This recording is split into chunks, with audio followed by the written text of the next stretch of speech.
പ്രബോധന രംഗത്ത് പുത്തനുണർവുമായി ലൗദി ഖുർആൻ masters club അവതരിപ്പിക്കുന്നു രാത്രി സന്ദേശം. എന്നും രാത്രി 9 മണിക്ക് യൂട്യൂബിലൂടെ പ്രസംഗ പരിശീലന കളരിയിലെ പഠിതാക്കൾ നിങ്ങൾക്കായി ഒരുക്കുന്നു. കേൾക്കുക, പ്രബുദ്ധരാവുക, മറ്റുള്ളവരിലേക്ക് എത്തിക്കുക. ഇന്നൽ ഹംദലില്ലാ അസ്സലാത്തു വസ്സലാമു അലാ റസൂലിൽ അമീൻ അമ്മാ ബഅദ്.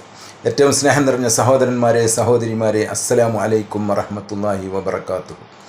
പ്രിയമുള്ളവരെ, നമ്മളെല്ലാവരെയും ദുഃഖത്തിലാഴ്ത്തിക്കൊണ്ട് ഏതാനും ദിവസങ്ങൾക്ക് മുമ്പുണ്ടായ ദുരന്തങ്ങളായിരുന്നു വാൽപ്പാറ അപകടവും അതുപോലെ തന്നെ തൃശ്ശൂർ പടക്ക നിർമ്മാണശാലയിലുണ്ടായ അപകടങ്ങളും. അള്ളാഹു എല്ലാ അപകടങ്ങളിൽ നിന്നും നമ്മെ എല്ലാവരെയും കാത്തുരക്ഷിക്കട്ടെ എന്ന് ആദ്യമായി പ്രാർത്ഥിക്കുകയാണ്. പരിശുദ്ധ ഖുർആനിൽ സൂറത്ത് ആലിമ്രാനിൽ 185-ാമത്തെ ആയത്തിൽ അള്ളാഹു പറയുകയാണ്, അഊദു ബില്ലാഹി മിനശ് ശൈത്വാനിർ റജീം, കുല്ലു നഫ്സിൻ ദാഇഖത്തുൽ മൗത്ത്. എല്ലാ ദേഹങ്ങളും മരണത്തെ രുചിക്കുക തന്നെ ചെയ്യും എന്നുള്ളൊരു മുന്നറിയിപ്പാണ് അള്ളാഹു ഇതിലൂടെ നമ്മെ ഓർമ്മപ്പെടുത്തുന്നത്. തുടർന്ന് അള്ളാഹു പറയുന്നത്, ആരൊക്കെ അള്ളാഹുവിനെയും റസൂലിനെയും അനുസരിച്ച് ജീവിച്ചുവോ അവർക്ക് വിശാലമായ സ്വർഗവും അത് ധിക്കരിച്ചവർക്ക് നരകവുമുണ്ട് എന്നുള്ള ഓർമ്മപ്പെടുത്തലും കൂടിയാണ് നമ്മോട് അള്ളാഹു പരിശുദ്ധ ഖുർആനിലൂടെ ഓർമ്മപ്പെടുത്തുന്നത്. പ്രിയമുള്ളവരെ, നമ്മെ എല്ലാവരെയും ദുഃഖത്തിലാഴ്ത്തിയ സംഭവമായിരുന്നു ഏതാനും ദിവസങ്ങൾക്ക് മുമ്പ് മലപ്പുറം ജില്ലയിലെ പാങ് LP സ്കൂളിൽ നിന്ന് അവിടുത്തെ അധ്യാപകരും പ്രിയപ്പെട്ടവരുമായി ഒരു ട്രാവലറിൽ യാത്ര പോവുകയാണ്. അവർ ആഗ്രഹിച്ചതുപോലെ തന്നെ വളരെ സന്തോഷത്തോടു കൂടിയുള്ള യാത്രയായിരുന്നു അത്. അവർ ഉദ്ദേശിച്ചതെല്ലാം ആസ്വദിച്ചുകൊണ്ട് അവർ തിരിച്ചു വരുമ്പോഴാണ് വാൽപ്പാറയിൽ വെച്ച് ആ മഹാദുരന്തമുണ്ടാവുന്നത്.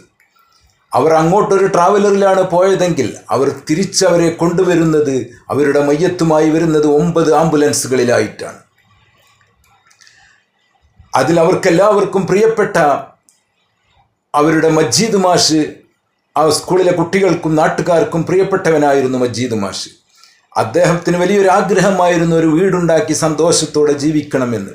അദ്ദേഹത്തിൻ്റെ എല്ലാ യാത്രയിലും എപ്പോഴും അദ്ദേഹത്തോട് കൂടെ അദ്ദേഹത്തിൻ്റെ ഭാര്യ ഉണ്ടായിരുന്നു. അതുപോലെ തന്നെ ഈ യാത്രയിലും അവരുടെ ആഗ്രഹങ്ങൾ നിറവേറ്റിക്കൊണ്ട് ആ വീടുണ്ടാക്കുകയും അവർ സന്തോഷത്തോടെ അതിൽ ഏതാനും മാസങ്ങൾക്ക് മുമ്പ് അവർ താമസമാക്കുകയും ചെയ്തു. അവർ ഒരുമിച്ച് തന്നെ ഈ അപകടത്തിലുണ്ടായ ഈ ദുരന്തത്തിൽ അവർ അള്ളാഹുവിലേക്ക് യാത്രയാവുകയും ചെയ്തു. അള്ളാഹു സ്വർഗം നൽകി അനുഗ്രഹിക്കട്ടെ എന്ന് സാന്ദർഭികമായി പ്രാർത്ഥിക്കുകയാണ്. ലോകങ്ങളുടെ പ്രവാചകൻ സല്ലല്ലാഹു അലൈഹി വസല്ലം 1400 കൊല്ലം മുമ്പ് നമ്മോട് ഓർമ്മപ്പെടുത്തി, കുൻ ഫി ദുനിയ കഅന്നക ഗരീബ് ഔ ആബിറു സബീൽ. നമ്മൾ ഈ ദുനിയാവിലുള്ള നമ്മുടെ ജീവിതത്തിൽ നമ്മളൊരു വഴിയാത്രക്കാരനെ പോലെ, അതല്ലെങ്കിൽ ഒരു അപരിചിതനെ പോലെ ജീവിക്കണേ. കാരണം നമ്മളൊരു വിശാലമായ യാത്രയിലാണുള്ളത്. അതിൻ്റെ താൽക്കാലികമായ ഒരു കാര്യത്തിൽ മാത്രമാണ് നമ്മളിവിടെ നമ്മളിപ്പോൾ ജീവിച്ചു കൊണ്ടിരിക്കുന്നത് എന്നൊരു ഓർമ്മപ്പെടുത്തലാണ് അതിലൂടെ പ്രവാചകൻ നമുക്ക് തരുന്നത്. പ്രിയമുള്ളവരെ, നമ്മൾ എല്ലാ ഹലാലായ യാത്രയും നമുക്ക് അനുവദിച്ചിട്ടുള്ളതാണ്. ഏത് യാത്രക്ക് നമ്മൾ ഒരുങ്ങുമ്പോഴും അള്ളാഹുവിൻ്റെ റസൂൽ നമുക്ക് പഠിപ്പിച്ച വീട്ടിൽ നിന്നിറങ്ങുമ്പോഴും അതുപോലെ വാഹനത്തിൽ കയറുമ്പോഴുമുള്ള പ്രാർത്ഥനകൾ നമ്മൾ ചെല്ലാൻ മറക്കരുതേ എന്നും കൂടി ഓർമ്മപ്പെടുത്തിക്കൊണ്ട് ഞാൻ നിർത്തുകയാണ്. അള്ളാഹു എല്ലാ ദുരന്തങ്ങളിൽ നമ്മളെ കാത്തുരക്ഷിക്കട്ടെ. വാഹിർ ദഅവാനാ അൽഹംദുലില്ലാഹി റബ്ബിൽ ആലമീൻ. അസ്സലാമു അലൈക്കും വറഹ്മത്തുള്ളാഹി.